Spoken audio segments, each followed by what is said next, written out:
All right, just give me a minute. I'll just also join your class from the, it's going to be WGH. All right, ठीक है. Okay, let me start the screen share with you.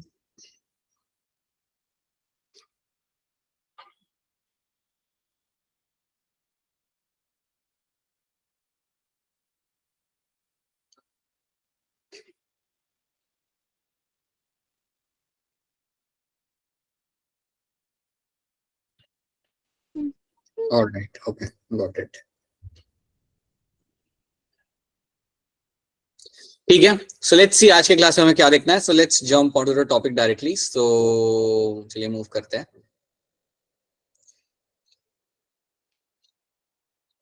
Alright, सो पिछले class में हमने ये सब cover किया था. चलिए,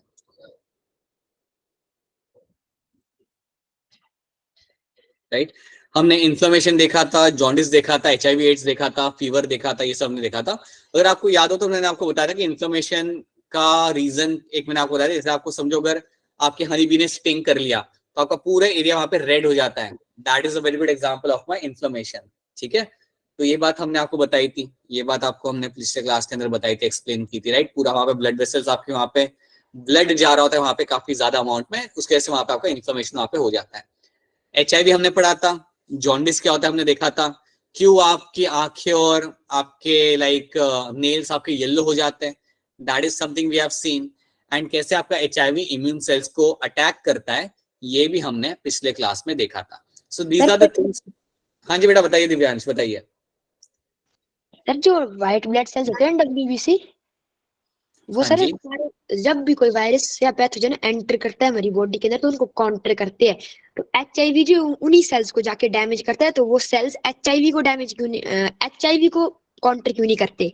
अच्छा क्वेश्चन है बेटा आपका, काफी इंटरेस्टिंग क्वेश्चन है. मैं इसको एक्सप्लेन इस क्लास में नहीं कर पाऊंगा, वो थोड़ा कॉम्प्लिकेटेड हो जाएगा. ठीक है, लेकिन I will explain you someday कि वो ऐसा क्यों होता है. ठीक है, I will tell you that.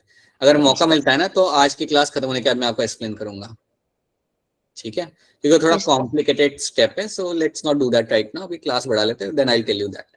ठीक है, yes sir. All right. Question आपका काफी सही है वैसे. ठीक है, so that is something we have done. तो ये सब चीजें हम देखी थी. तो चलिए थोड़ा सा और इसको आगे बढ़ाते हैं. So the severity of the disease manifestation depend on the number of microbes inside the body. तो बिल्कुल आपकी कंडीशन कितनी सीवियर है डिपेंड करता है कि आपके बॉडी के अंदर कितने माइक्रोब्स है, राइट. कितने माइक्रोब्स आपके बॉडी में जा चुके हैं वो डिपेंड करता है कि आपकी सिचुएशन कितनी खराब है. अगर माइक्रोब्स आपकी बॉडी में कम है तो आपके सिम्टम्स माइल्ड होंगे, आपको इतनी दिक्कत नहीं आएगी. अगर माइक्रोब्स का नंबर काफी ज्यादा होगा देन आपको दिक्कत आ सकती है. ठीक है, जैसे यहाँ पे लिखा हुआ है, if the number of microbes, if the number of microbes is very small, the disease manifestation may be minor or unnoticed. मतलब आपकी डिजीज जो होगी ना वो काफी माइनर होगी या जो आपके सिम्टम्स होंगे वो ज्यादा माइल्ड होंगे, ज्यादा डिफिकल्ट या ज्यादा प्रॉब्लमेटिक नहीं होंगे. तो ये तब होता है जब माइक्रोब्स का नंबर आपके बॉडी में होता है कम, right. But if the number of same microbes is large, the disease is severe enough to be life threatening. अगर इन माइक्रोब्स का नंबर काफी ज्यादा हुआ देन वो डिजीज आपकी लाइफ थ्रेटनिंग हो सकती है. सो याद रखना कितने पैथोजन आपके बॉडी के अंदर है डिटरमाइन करता है कि आपकी सिचुएशन कितनी खराब है. तो ये चीज आपको यहाँ पे रखनी है याद. So that is one thing also you have to know, right. The immune system is a major factor that determines the number of microbes surrounding in the body. देखिए आपका इम्यून सिस्टम एक बड़ा इंपॉर्टेंट फैक्टर होता है. ये determine करता है कि आपके बॉडी में कितने माइक्रोब सर्वाइव करेंगे और कितने की डेथ हो जाएगी. सो बेसिकली याद रखना, जैसे कि मैं आपको यहाँ पे एक चीज बताता हूँ, let me just try to tell you कि समझो ये माइक्रोब है. लेट्स अज्यूम कि there is a microbe. So assume करते हैं कि यहाँ पे डिवाइड करते हैं पेज को. अज्यूम करते हैं कि यहाँ पे आपके पास एक माइक्रोब है. We have a small microbe over here, right. ये माइक्रोब अगर आपके बॉडी के अंदर आता है, ये माइक्रोब जैसे आपके बॉडी के अंदर आएंगे, सो व्हाट विल हैपन, आपकी बॉडी क्या करेगी, आपका इम्यून रिस्पॉन्स आपका जनरेट होगा. आपके बॉडी के अंदर इम्यून रिस्पॉन्स जनरेट किया जाएगा. और जब मैं कह रहा हूं कि आपके बॉडी के अंदर इम्यून रिस्पॉन्स जनरेट किया जाएगा, तो इसका मतलब क्या होता है कि आपके डब्ल्यूबीसी भाग भाग के आएंगे। आपके जितने भी डब्ल्यूबीसी होते हैं वो सारे आपके दौड़ दौड़ के आएंगे और वो जाके उस माइक्रोब को खत्म कर देंगे। That is what you do, you come over there and then you kill the microbe, right. अब जनरली क्या होता है कि अगर आपके माइक्रोब का अमाउंट काफी ज्यादा हो तो सिंपल सी बात है, उनको डील करने का भी टाइम ज्यादा लगेगा, राइट। सो याद रखना, अगर आपके माइक्रोब्स का अमाउंट अगर आपका काफी ज्यादा होता है, लेट्स से बहुत ज्यादा अमाउंट है आपके माइक्रोब का आपके बॉडी के अंदर, आपने कुछ बाहर कुछ गलत जाके खा लिया, बहुत सारे माइक्रोब बॉडी के अंदर आ गए, तो अगेन सेम चीज होगी। Even for that you will find same thing will happen, आपकी बॉडी इम्यून रिस्पॉन्स जनरेट करेगी। बट इसमें थोड़ा टाइम लग सकता है। टाइम किसमें लगेगा? सफाया करने के लिए, सारे माइक्रोब्स को खत्म करने के लिए आपका कंपेरेटिवली ज्यादा टाइम यहाँ पे लग जाएगा। सो ये बात याद रखना, बट याद रखना आपका इम्यून सिस्टम हमेशा रिस्पॉन्स देगा, चाहे कोई भी कंडीशन हो, your immune system will always give a response, right. अब मैं यहाँ पे एक चीज आपको बताना चाहता हूँ और ये चीज आप नोटिस करना, ये आपने लाइफ में भी आपके देखी होगी। कुछ बीमारियां होती है जो आपको लाइफ में सिर्फ एक ही बार होती है, वापस नहीं होती। There are some disease which happens to you once in a lifetime and then again it does not happen to you.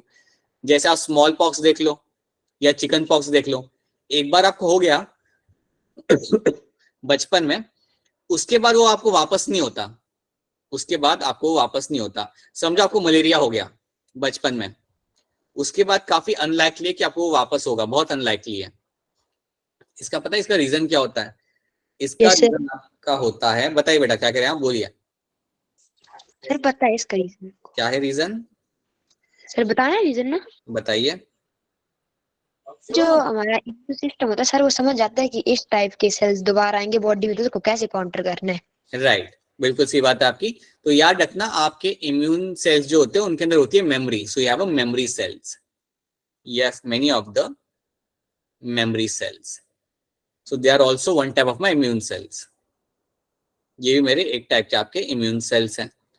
अब ये जो मेमोरी सेल्स आपके यहाँ पे होते हैं, राइट, जो एक टाइप के इम्यून सेल्स है, इनका काम होता है चीजों को याद रखना, राइट। तो समझो ये मेरा एक पैथोजन है, ये आपका सबसे पहली बार बॉडी के अंदर आया, ये आया आपके बॉडी के अंदर फर्स्ट टाइम। तो जब ये पहली बार आएगा ना, तो याद रखना आपकी बॉडी रिस्पॉन्स देने में टाइम लगाएगी, थोड़ा सा टाइम लगता है, तो आपकी बॉडी रिस्पॉन्स देने में टाइम लगाएगी और फिर बाद में इसको खत्म कर देगी, सो इसको खत्म कर दिया जाएगा, it will be killed, right. लेकिन जब ये पैथोजन, तो समझो जब ये पहली बार आया तो आपकी बॉडी ने लगाए लगभग 2 से 4 दिन लगाए इसको मारने के लिए, right. 2 to 4 days it took to kill the pathogen. लेकिन समझो वही पैथोजन आज से 4 साल बाद वापस आता है, अगर ये आपकी बॉडी के अंदर आता है वापस से सेकेंड टाइम, तो जब ये सेकेंड टाइम आएगा ना बॉडी के अंदर, तो बॉडी के इम्यून सेल्स इतना फटाफट रिस्पॉन्स करते हैं, इतना जल्दी रिस्पॉन्स करेंगे that with in few seconds you will find कि आपका जो पैथोजन होगा उसकी यहाँ पे हो जाएगी death, that will be killed. तो सेकेंड टाइम जो रिस्पॉन्स होता है आपका यहाँ पे वो काफी स्ट्रांग होता है, याद रखना। और इसलिए आपको सिम्टम्स दिखेंगे भी नहीं, इसलिए आपको सिम्टम्स देखने का मौका ही नहीं मिलेगा, क्योंकि बहुत जल्दी आपका रिस्पॉन्स कर रहा है बॉडी। तो याद रखना आपके बॉडी के अंदर मेमोरी इम्यून सेल्स होते हैं जो ये सब करने में आपकी मदद करते हैं, they actually help you out to kill the pathogen, या याद करने के में मदद करते हैं कि यार ये पहले भी आ चुका है, इसको ये वापस आया है और इसको अब मैं फटाफट इसको हम खत्म करेंगे। So that is something you have to know कि पहली और दूसरी बार के अंदर ये फर्क पड़ जाता है, इसलिए आपको दूसरी बार बीमारी जनरली आपको नहीं होती। हाँ, अगर आपका इम्यून सिस्टम काफी वीक है तो हो सकता है, बट जनरली आपको नहीं होता, ठीक है ना। हाँ जी बताइए बेटा, दिव्यांशी या कोई किसी ने क्वेश्चन रेज किया, बताइए बेटा, बताइए, बोलिए सर दिव्यांशी। मतलब जैसे सर आपने बताया कि जब ये होती बीमारी तो सर सिर्फ एक ही बार ही होती है सर, तो मतलब कंपल्सरी की ये होगी। मतलब वो बीमारी नहीं, मतलब आप ये कह रहे हो ना कि जो एक बार होती है बीमारी वो क्या कंपलसरी होगी? नहीं, ऐसा जरूरी नहीं है, ऐसा जरूरी नहीं है कि देखिए फॉर एग्जांपल अगर आप एक अच्छे नीट एनवायरनमेंट में आप रह रहे हो तो आपको मलेरिया नहीं होगा, राइट। कई बार किसी को चिकन पॉक्स नहीं होता, राइट। बट बचपन में क्या होता है, देखो जब आप छोटे होते हो ना, तो जब आप छोटे होते हो तो आपका इम्यून सिस्टम वीक होता है थोड़ा, राइट, इतना स्ट्रांग नहीं होता जब आप बच्चे होते हो, तो वो टाइम पे आपको कुछ ना कुछ होता रहता है, ठीक है, इसलिए आपको जनरली अगर आप नोटिस करोगे तो आपका जो चिकन पॉक्स है, स्मॉल पॉक्स अगर किसी को होता भी है, या अगर मीजल्स किसी को होते भी है, तो वो बचपन में ही होते हैं। बट ऐसा कंपलसरी नहीं है दिव्यांश, ऐसा कंपलसरी नहीं कि वो होगा ही होगा, right, but it generally happens.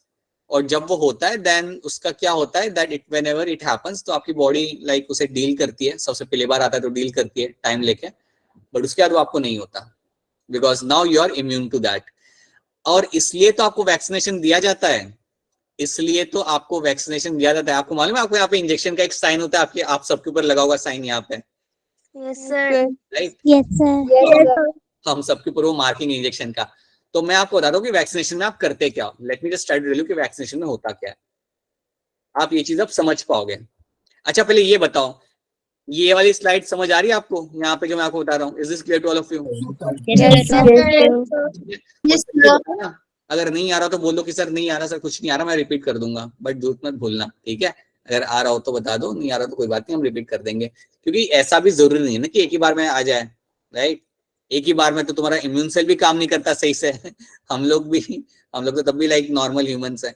So let me know if there is something which is not clear to you. Alright, तो देखो वैक्सीनेशन में होता क्या है। अभी आप लोगों ने शायद कोरोना की भी वैक्सीन ली होगी, है ना? वैक्सीनेशन में क्या नहीं ली, किसी ने नहीं ली, किस कोई तो भी है हमारे बीच जिसने कोविड-19 की वैक्सीन नहीं ली? सर मैंने नहीं ली एक बार भी। क्यों नहीं सर ली? मैंने भी नहीं ली लेकिन क्यों नहीं सर ली? क्योंकि हमारी एज ही नहीं थी क्योंकि सर, हमारी तब। एज नहीं अरे थी राइट सर। राइट राइट, समझ गया, ओके गॉट इट। सब छोटे छोटे बच्चे हैं यहाँ पे, right, got it, all of you are 15 and below, ठीक है, समझ गया, यस। ऑलराइट, सुनो, तो आपके पेरेंट्स ने ली होगी, तो that must you must have seen, ठीक है? सो अब हम बात करते हैं यहाँ पे वैक्सीनेशन की। अब वैक्सीनेशन बेटा पता है क्या करते हैं आपके बॉडी के अंदर, हम लोग क्या डालते हैं? सो बेसिकली जब आप वैक्सीन का शॉट लेने जाते हो, जो आपने बचपन में सबने लिया है, तो आपके बॉडी के अंदर हम लोग डालते हैं डेड और वीक पैथोजन, जनरली डेड या weak inactive, weak I would say inactive, weak भी नहीं, इनएक्टिव पैथोजन, इनको आपके बॉडी के अंदर डाला जाता है। तो जब आपको इंजेक्शन लगा रहा होता है ना डॉक्टर, वो आपके बॉडी के अंदर पैथोजन ही डाल रहा होता है, बट वो या फिर डेड होते हैं या फिर वो इनएक्टिव होते हैं, उसको बॉडी में वो डाल देता है। तो जब इनको आपके बॉडी में डाला जाता है तो पता है क्या होता है, आपके इम्यून सेल्स उन्हें देखते हैं और उन्हें याद कर लेते हैं, उनको पहले वो खत्म करना चालू करते हैं। तो जब इसको आपने बॉडी के अंदर डाल दिया तो अब क्या होगा, आपके इम्यून सेल्स दौड़ दौड़ के आएंगे। So now you all your immune cells will come, अरे क्या डाला इन लोगों ने, क्या आ गया बाहर से हमारा, राइट? अब जो बाहर से जो मटेरियल आता है ना, आप जानते हो कि इम्यून सेल्स क्या करेंगे, पहले तो उसको करेंगे खत्म। सो आपके जो इम्यून सेल्स है, so let me right it down, जो मेरे यहाँ पे इम्यून सेल्स हैं, इनके दो काम होते हैं। एक तो आपका जो पैथोजन है, जो आपका डेड पैथोजन है, उसको वो खत्म करेंगे, so they will kill the pathogen, right? So they will kill the, जो ऑलरेडी मरा हुआ है, they will kill the pathogen, उसे खत्म करेंगे वहां से, उसे लाइक निकालेंगे बॉडी में से, उसे खत्म करेंगे, राइट? तो उसको करेंगे लोग डिस्ट्रॉय, ये पहली चीज करेंगे। और दूसरी चीज क्या करेगा आपका इम्यून सेल, उसे मेमोराइज कर लेगा, उसे मेमोराइज करेगा, मेमोराइज द पैथोजन। तो अब आप इस बात को समझो, जब आपको वैक्सीनेशन दिया जाता है तो आपको जानबूझ के आपके डेड और वीक पैथोजन इसलिए डाले जाते हैं ताकि जो पहली बार जो एंट्री हो जाए ना उनकी, तो अगली बार अगर एंट्री होगी तो तब आपका इम्यून सेल्स बहुत फटाफट आके रिस्पांस देके उन्हें संभाल लेंगे। क्यों संभालेंगे? क्योंकि वो सीख चुके इनसे मारना, सीख चुके इनको कैसे डील करना है। इवन जो डेड पैथोजन था उन्हें पता है कि इससे कैसे डील करना है, उन्होंने उसे मेमोराइज कर लिया। और एक बार उन्होंने यहाँ पे उसे मेमोराइज कर लिया तो जब आपके बॉडी के अंदर गलती से अगर लाइव पैथोजन आ भी गया तो आपके इम्यून सेल्स उन्हें संभाल लेंगे, they will come quickly over there, उन्हें संभाल लेंगे, उन्हें खत्म कर देंगे। इसलिए आपको वैक्सीनेशन दी जाती है और ये दिया जाता है वैक्सीनेशन के अंदर। क्या आपको ये वाली बात समझ आ रही है? Is this clear to all of you? Yes sir. Yes sir. लगता है कुछ लोगों को नहीं पता चला ये चीज। सच्ची बताओ, रिपीट करना है नहीं करना, बता दो। सर कर दो। सर कर दो। सुनो सर मेरी कर बात। दो एक बार। हाँ चलो करते हैं। देखो आपके बॉडी के अंदर, राइट, जब आप वैक्सीनेशन है इंजेक्शन लेने के लिए जाते हो, तो जो डॉक्टर होगा वो क्या करेगा, वो कुछ आपके डेड एंड वीक पैथोजन आपके बॉडी में डालता है। जैसे समझो आप कोरोना का वैक्सीनेशन लेने के लिए गए, तो आपके बॉडी में एक्चुअली में कोरोना के प्रोटीन डाले जाते हैं। कोरोना जो वायरस होता है ना, उसके अंदर जो प्रोटीन होते हैं वो आपके बॉडी के अंदर डाल दिए जाते हैं। अब जब आपने वो प्रोटीन या जब आपने डेड या वीक पैथोजन आपकी बॉडी में डाल दिया, तो क्या होगा, एक जनरली क्या होता है पता है, जब भी कोई बाहर से चीज आती है तो आपका इम्यून सेल्स होते हैं आपके एक्टिव, इम्यून सेल्स आपके हो जाएंगे एक्टिव, तो वो दौड़ के आएंगे, देखेंगे कि अरे कौन आ गया, वो देखेंगे कि अच्छा ये तो कोई बाहर की चीज है। अब वो क्या करते हैं, देखो आपके इम्यून सेल्स के दो काम होते हैं, जब भी कोई बाहर से चीज आती है तो उनका दो काम होते हैं। एक काम उस चीज को डिस्ट्रॉय करना, जो बाहर से चीज डाली गई है उसको डिस्ट्रॉय करना। तो जब आपने आपके बॉडी के अंदर डेड या वीक इनएक्टिव पैथोजन, या जैसे कोरोना के अंदर हम कोरोना का प्रोटीन जब हम डालते हैं, तो हमारे इम्यून सेल आएंगे और उसको करेंगे डिस्ट्रॉय। किल करूंगा, लिखूंगा मैं यहाँ पे, या फिर मैं सिंपली लिख सकता हूँ, दे will come and destroy that pathogen.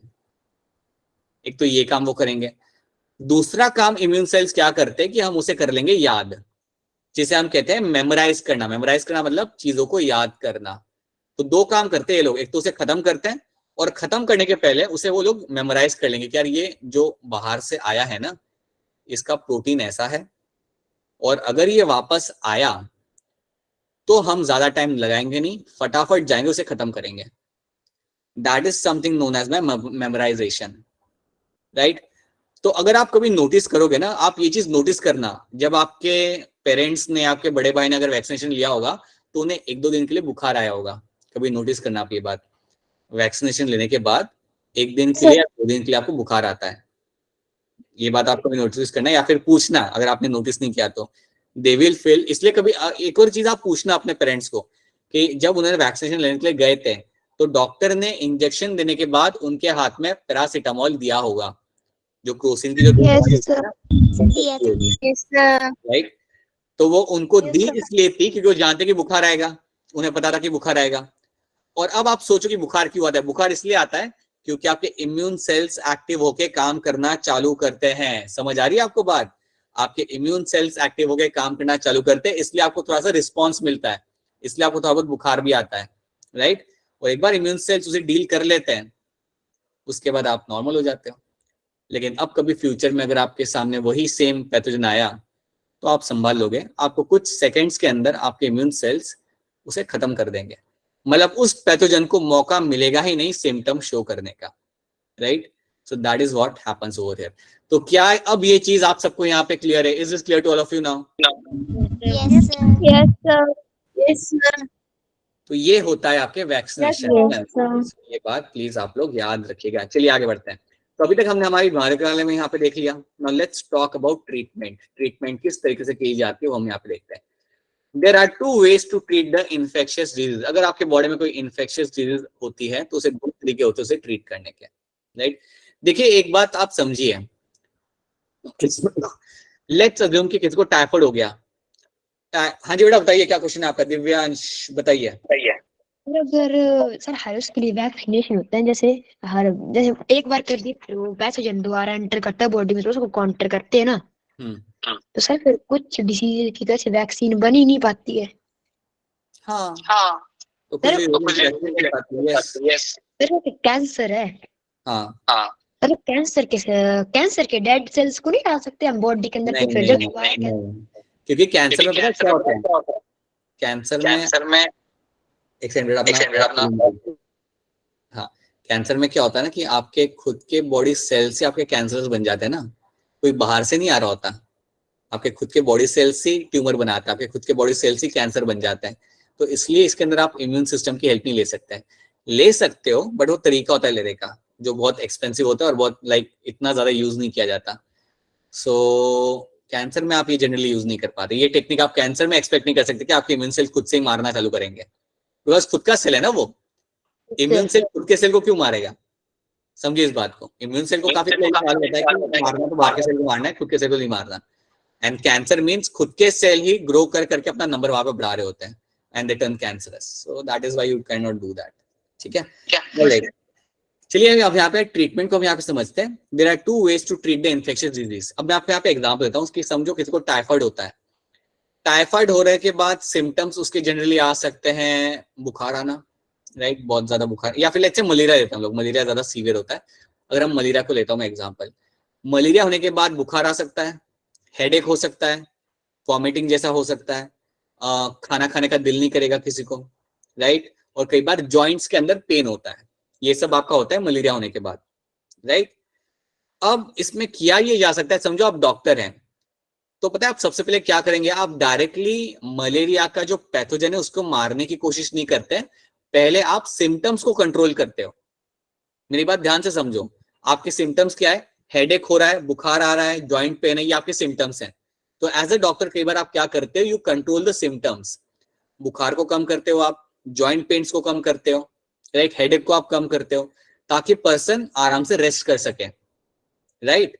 And उसके साथ साथ then you start the treatment to kill the pathogen, जो आपका जो पैथोजन है वहां पे उसको किल करने का आप चालू करते हो, you start giving the treatment for the killing the pathogen. तो इसलिए आपको भी नोटिस करना, जब डॉक्टर आपको प्रिस्क्रिप्शन देता है ना दवाइयों का, तो जब वो आपको 3-4 दवाई आपको दे रहा है, तो सारी दवाई बैक्टीरिया को या दूसरे पैथोजन को जाके मारेंगी नहीं, 1-2 दवाई होगी जो जाके उसे मारेगी, बाकी का काम क्या होगा, आपके सिम्टम्स को कंट्रोल करना। उनका काम होगा आपके सिम्टम्स को कंट्रोल करना, ताकि आप आराम से रेस्ट कर पाओ, क्योंकि जब आप रेस्ट कर पाओगे आराम से तो आपका हीलिंग टाइम भी बढ़ जाएगा, मतलब आपका हीलिंग भी जल्दी होगा, ठीक है। तो क्या ये वाली बात जो मैं आपको समझा रहा हूँ आपको समझ आ रही है, ये जो मैं आपको समझा रहा हूँ yes actually one would be to reduce the effect of disease and the other would be to kill the disease। जैसे कि मैंने आपको बोला, एक तरीका होता है कि आप डिजीज के सिम्टम्स को आप कम करो, एक तरीका होता है कि आप जाके डिजीज को आप पूरा ही वहां से निकाल दो, खत्म कर दो, राइट। तो चलिए हम यहाँ पे देखते हैं। For the first we can provide treatment that will reduce the symptoms. हम सबसे पहले वो ट्रीटमेंट देंगे जिससे आपके सिम्टम्स को कंट्रोल किया जा सके, that is the first thing you do, right. जैसे कि आपका इन्फ्लेमेशन आपका हो रहा है, यहाँ पे फीवर आ रहा है, पेन हो रहा है जॉइंट्स के अंदर, लूज मोशन हो रहा है, ये सारे आपके सिम्टम्स हैं। सो हम आपको मेडिसिन देगा डॉक्टर, ताकि इन सबको कंट्रोल किया जा सके, control all the symptoms, right. इसके बाद अब याद रखना, आपने सिम्टम्स को कंट्रोल कर लिया, इसका मतलब ये नहीं है कि बैक्टीरिया या जो भी आपके बॉडी के अंदर पैथोजन है उसकी डेथ हो गई, समझो इस बात को। वो आपका अभी भी जिंदा है बॉडी के अंदर, तो उसको हम खत्म करेंगे using the other way of treatment. So अभी तो क्या करेंगे हम लोग, इसको रेस्ट कराएंगे पर्सन को, एंड देन उसके बाद we will give him the treatment for the disease. So इससे होता क्या है ना, जब आप सिम्टम्स को कम करते हो, देखो यहाँ पे क्या लिखा हुआ है, this will enable us to have more of it available to focus on the healing. तो हमारी हीलिंग यहाँ पे अच्छे से होने लगती है, right, and then you can go for the other treatment. But this kind of symptom directed treatment by itself will not make the infecting microbe go away and the disease will not be cured।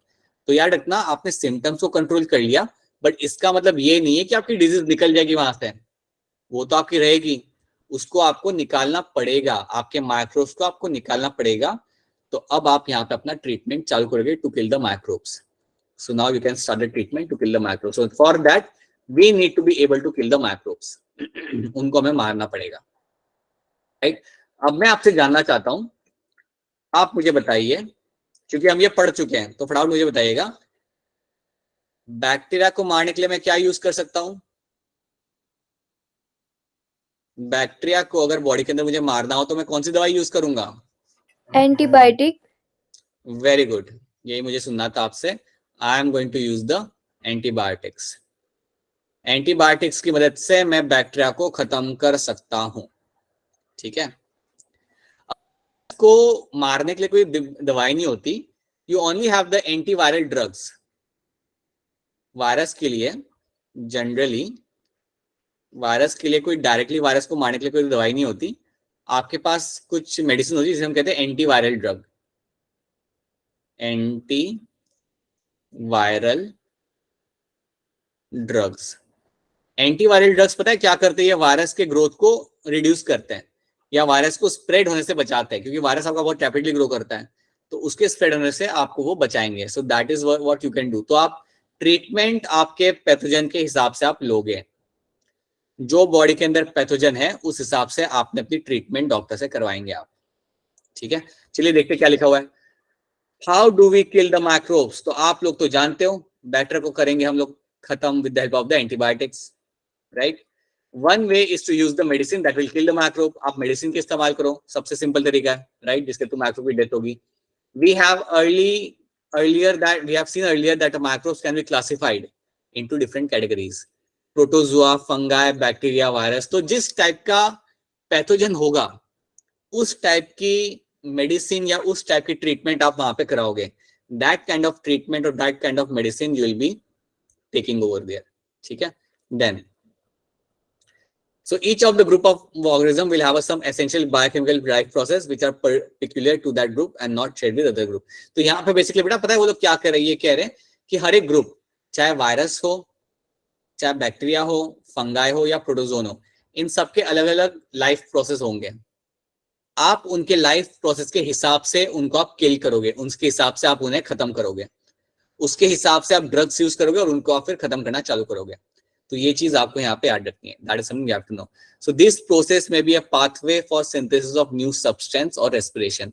मैं आपको इसका example लेता हूँ, let me give you the example over here, let me give you, wait,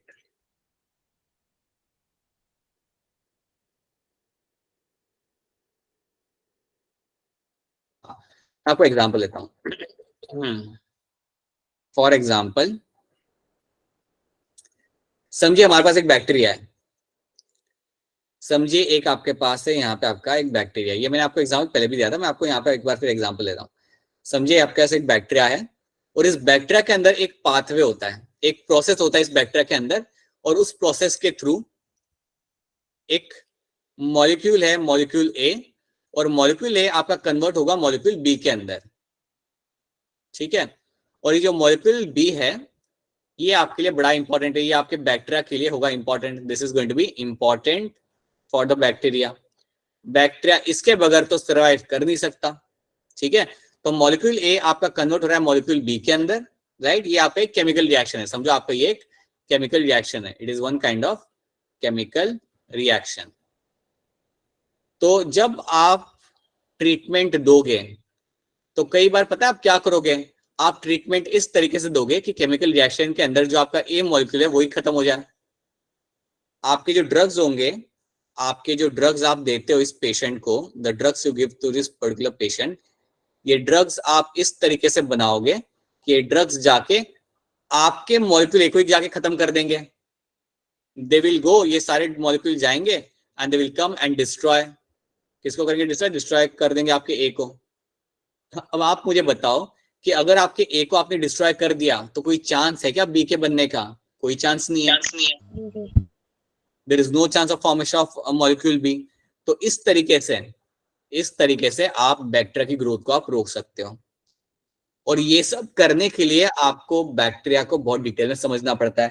हाँ जी सक्षिता बताइए, क्या question है आपका, बताइए। सर एक बार फिर से रिपीट कर दो। हाँ जी मैं आपको बताता हूँ, देखो सिंपल सी बात है सक्षिता, कि अज्यूम करते हैं कि बैक्टीरिया के अंदर एक पाथवे रन करता है, बैक्टीरिया में एक पाथवे रन करता है जिसमें एक मॉलिक्यूल है ए और एक केमिकल रिएक्शन रन करता है जिसमें ए वाला जो मॉलिक्यूल है वो कन्वर्ट किया जाता है आपके बी के अंदर, that is converted into the molecule B. तो एक ये केमिकल रिएक्शन है, ठीक है। और बी जो आपका है यहाँ पे, ये आपके लिए बहुत इंपॉर्टेंट है, ये बैक्टीरिया के लिए बहुत ज्यादा इंपॉर्टेंट है, इसके बगैर बैक्टीरिया सर्वाइव नहीं कर सकता, राइट।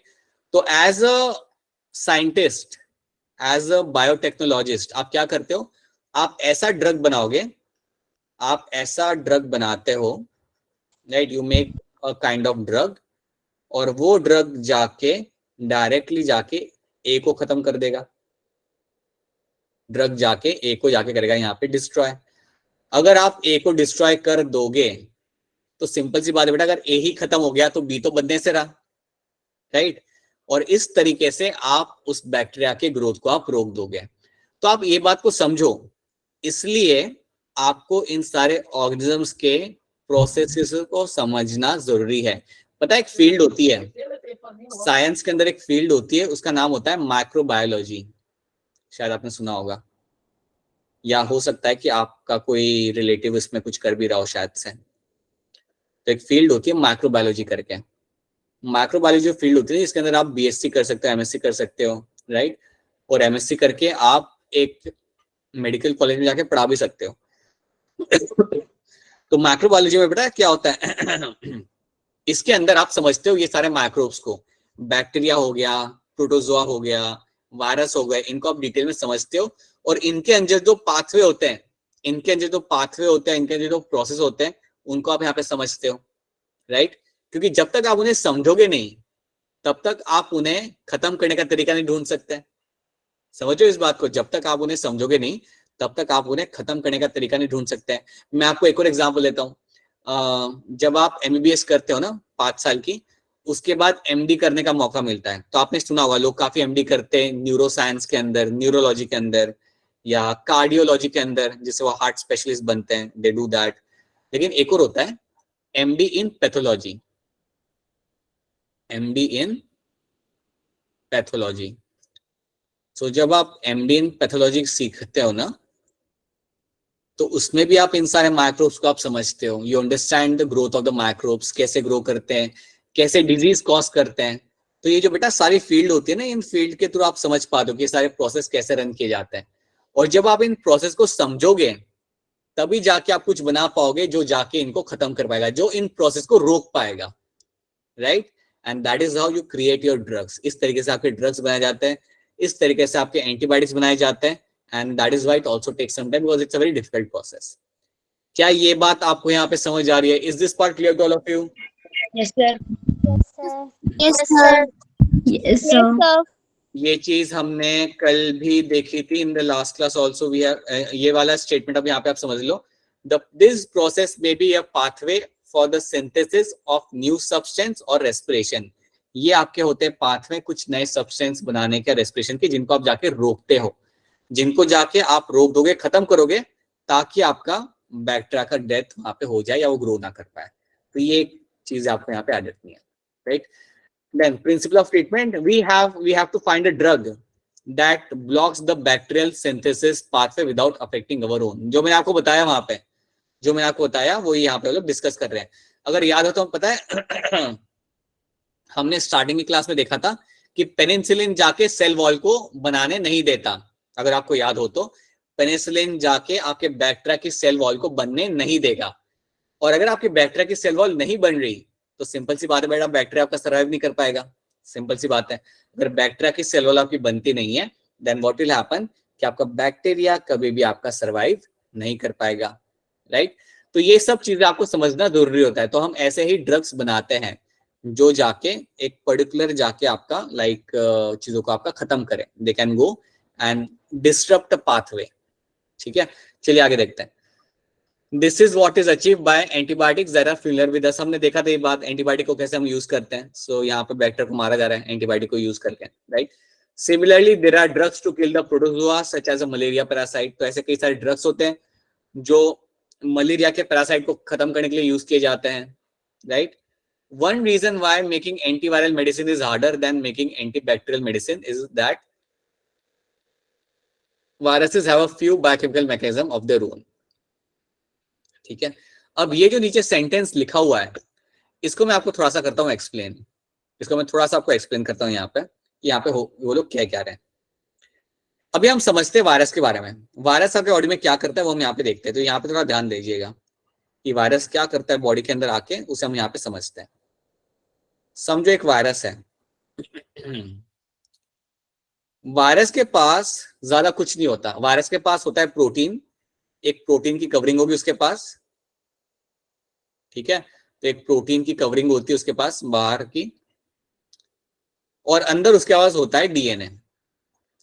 अंदर उसके पास यहाँ पे होगा सिर्फ आपका DNA. So it will have its own DNA. DNA RNA कुछ भी हो सकता है, तो that will be genetic material. अब वायरस क्या करता है, वायरस एंटर करता है आपके सेल के अंदर। वायरस हमेशा एंटर करेगा आपके सेल के अंदर। So it will come and enter inside your cell. समझो ये आपका सेल है, आपका एक सेल है जो काफी खुशी खुशी अपनी जिंदगी जी रहा था, लेकिन अब उसके अंदर वायरस आ चुका है। So now in this cell you have a entry of the virus. Let's say आपका वायरस यहाँ पे एंटर कर चुका है। अब देखो वायरस करता क्या है। बेटा याद रखना, वायरस का खुद का कोई पाथवे नहीं होता। मतलब जनरली ये क्या करता है पता है, आपके बॉडी के अंदर आने के बाद आपके डीएनए को ये करता है यूज। बेसिकली आपके बॉडी के अंदर ये आ गया। मैं आपको एग्जांपल लेता हूँ। वायरस उस इंसान की तरह है जो आपके घर में आ गया। अब वो आपके घर में आकर आपका किचन यूज करके अपना खाना बनाएगा। तो बेसिकली वो कुछ नहीं करता, वो आपके सेल के अंदर आता है और आपके सेल की मशीनरी यूज करेगा। So virus what it will do, it will use the machinery of the cell. So virus यहाँ पे क्या करेंगे, सो वायरस एक बार आपके बॉडी के अंदर आ गया, देन ये क्या करेगा, it will use the machinery of the cell. It will use the machinery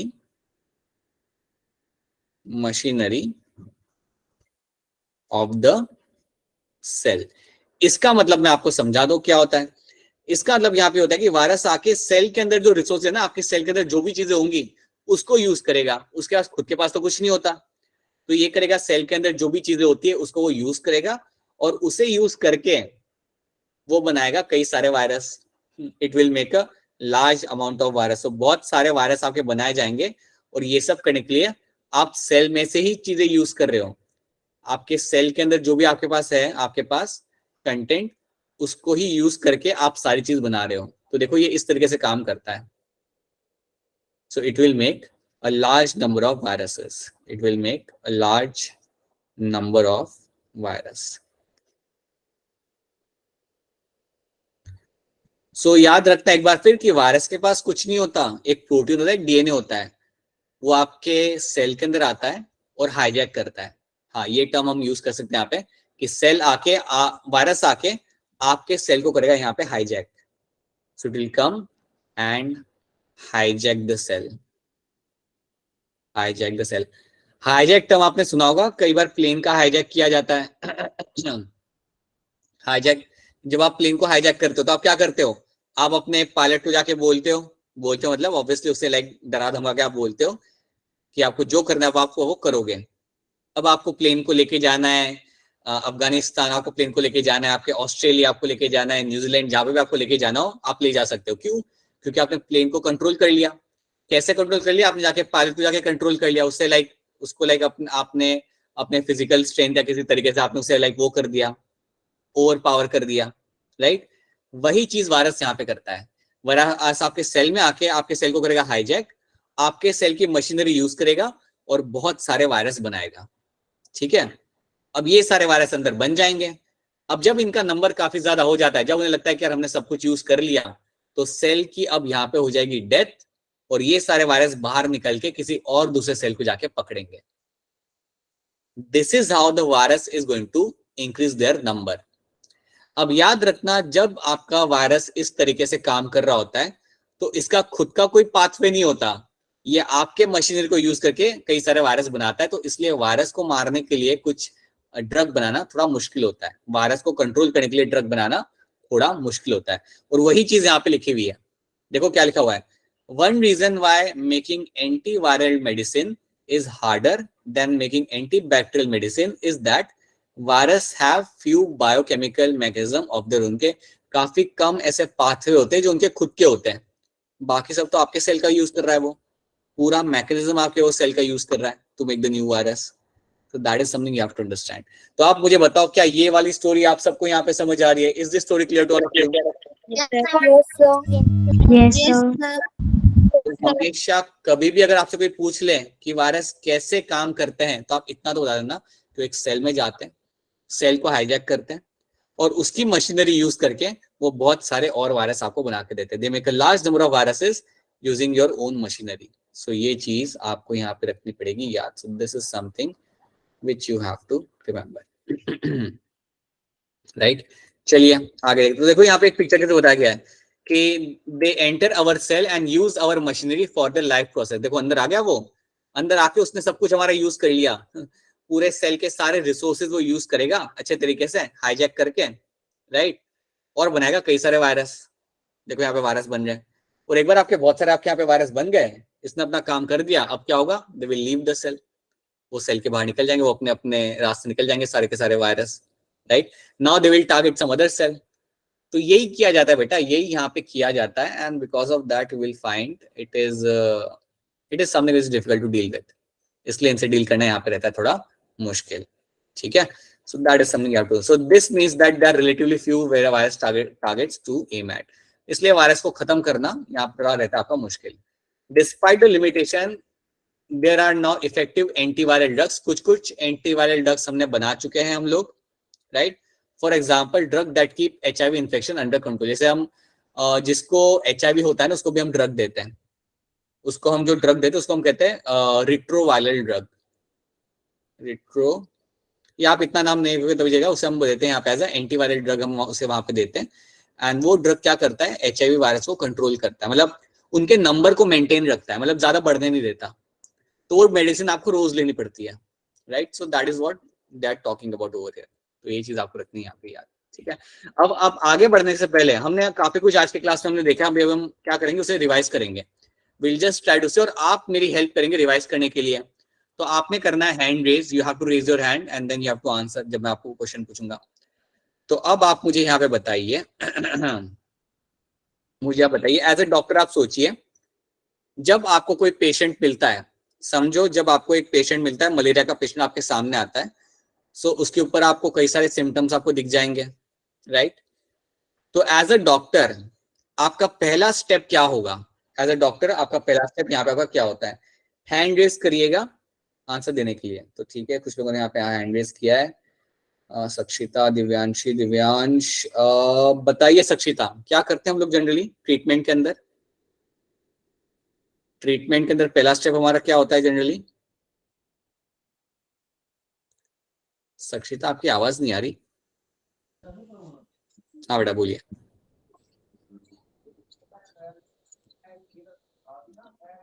अच्छा ठीक है, सक्षिता की आवाज हमें नहीं आ रही. रवि केशव बताइए. उसको देखेंगे. ठीक है, अच्छा पहले आप ये बताइए कि क्या मैं उनके सिम्टम्स को कंट्रोल करूंगा या मैं पैथोजन को खत्म करूंगा? पहले क्या करूंगा?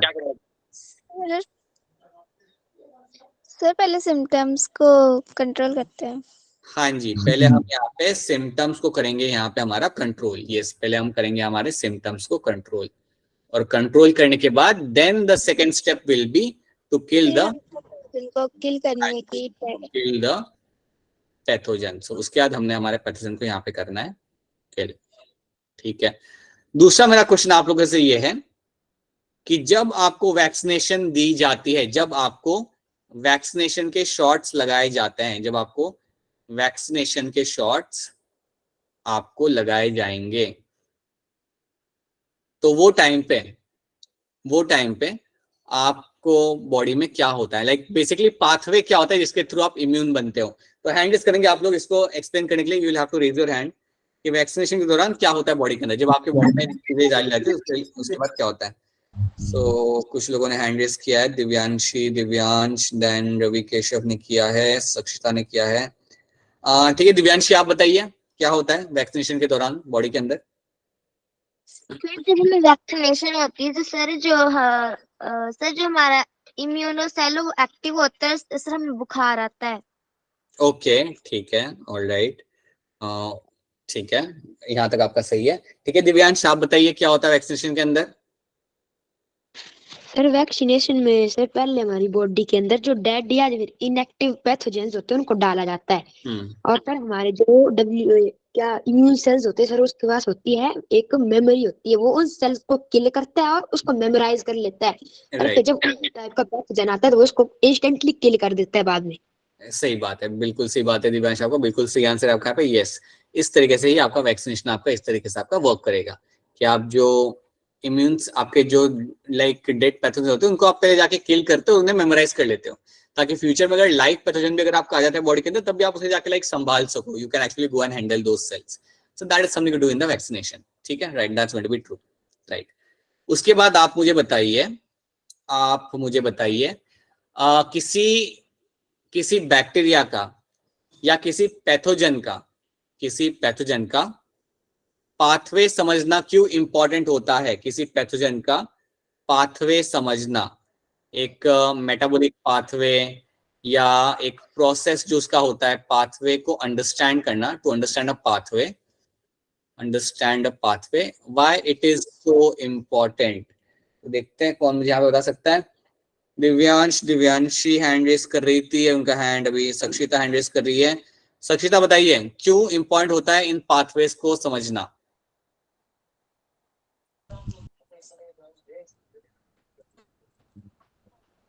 हाँ जी दिव्यांशी बताइए। सर ताकि हम ना उसके अकॉर्डिंग कोई ड्रग बना सके जिससे कि सर वो किल हो सके। बिल्कुल सही बात है आपकी सक्षिता में, बिल्कुल सही आंसर आपके यहाँ पे, ताकि आप उस हिसाब से आप ड्रग बना सको, ताकि मैं उस पर्टिकुलर बैक्टीरिया को या उस पर्टिकुलर मेरे प्रोटोजोन को मैं वहां पे किल कर सकूं।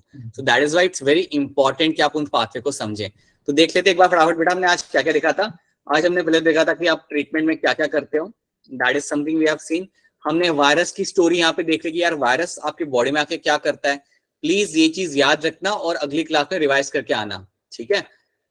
That is something we have seen कि वायरस हमारे यहाँ पे क्या करता है, हमने यहाँ पे देख लिया, किस तरीके से एक्ट करता है हमने हमारा यहाँ पे देख लिया, ठीक है। ट्रीटमेंट के लिए आप कैसे ड्रग्स को यूज करते हो और क्यों आपको पाथवे समझना जरूरी होता है, वो हमने यहाँ पे देखा। That is something we have understood, right. फिर हमने यही बात किया था, पाथवे की बात की थी कि कैसे एक पाथवे को अगर आप रोक दोगे तो आपके बैक्टीरिया की डेथ हो जाएगी। So that is something we have understood, right. ये हमने देखा था principle of treatments, this is something we have seen. तो ये बड़ा सिंपल चीज है, इसको आप सब समझ जाओगे, राइट। कैसे हम किल कर सकते हैं माइक्रोब्स को, ये हमने काफी आराम से यहाँ पे समझ लिया है, right. Then we have seen कि जब आपको बीमार होते हो तो पहले आप सिम्टम्स को रिड्यूस करेंगे, पहले आप सिम्टम्स को करते हो यहाँ पे रिड्यूस, ताकि आपका हीलिंग वहां पे थोड़ा फटाफट तेज हो जाए, and then you can kill the microbes. उसके बाद आप माइक्रोब्स को मारने का आप प्लान बनाते हो। जनरली दोनों मेडिसिन एक साथ ही दी जाती है आपको, बट सिम्टम्स को कंट्रोल करना बहुत ज्यादा इंपॉर्टेंट होता है सबसे पहले, and then you can kill the microbes over there. तो ये चीज भी हमने पिछले क्लास में आज के क्लास में देख लिया। So these are the things we have seen. हमने वैक्सीनेशन यहाँ पे देख लिया है, एंड अलॉन्ग विद दैट हमने देखा है कि हमारे मेमोरी सेल्स क्या करते हैं, what my memory cell do is something we have understood. तो क्या आपको आज के क्लास में जो भी चीजें हमने आज के क्लास में की, क्या आपको ये सारी चीजें समझ आ रही है? Yes sir. ठीक है, मैं आपको रेकमेंड करूंगा कि आप इन्हें एक बार जाके पढ़िए खुद के साइड से, ताकि वो आपकी याद हो जाए हमेशा। रिवाइज करिए, 15 मिनट लगेंगे रिवाइज करने के लिए, ठीक है। इट विल टेक 15 मिनट्स, कोई ज्यादा कॉम्प्लेक्स है नहीं, सब सिंपल ही है। 15 मिनट निकालिए, रिवाइज करिए, और मैं कहता हूँ हफ्ते में 2 बार रिवाइज कर लीजिए। तीसरे बार आप खुद अपने पेपर पे पेन से लिख देंगे ये सारे इवेंट्स जो मैं आपको बता रहा हूँ। सो प्लीज डू दैट, ताकि आपकी अंडरस्टैंडिंग क्लियर हो जाए और आप हमेशा स्ट्रांग रहे इस टॉपिक के अंदर, ठीक है। सो अगली बार जब हम लोग मिलेंगे, जब भी हम लोग मिलेंगे, सो मेक श्योर दैट कि आप इतना पढ़ के, ताकि हम क्वेश्चन सॉल्व कर पाए, ताकि हम कई सारे एमसीक्यू सॉल्व कर पाए, ताकि आपका हाथ बैठे इन टॉपिक्स के ऊपर, you can get a very good hand on these topics, right? So that is something you have to remember.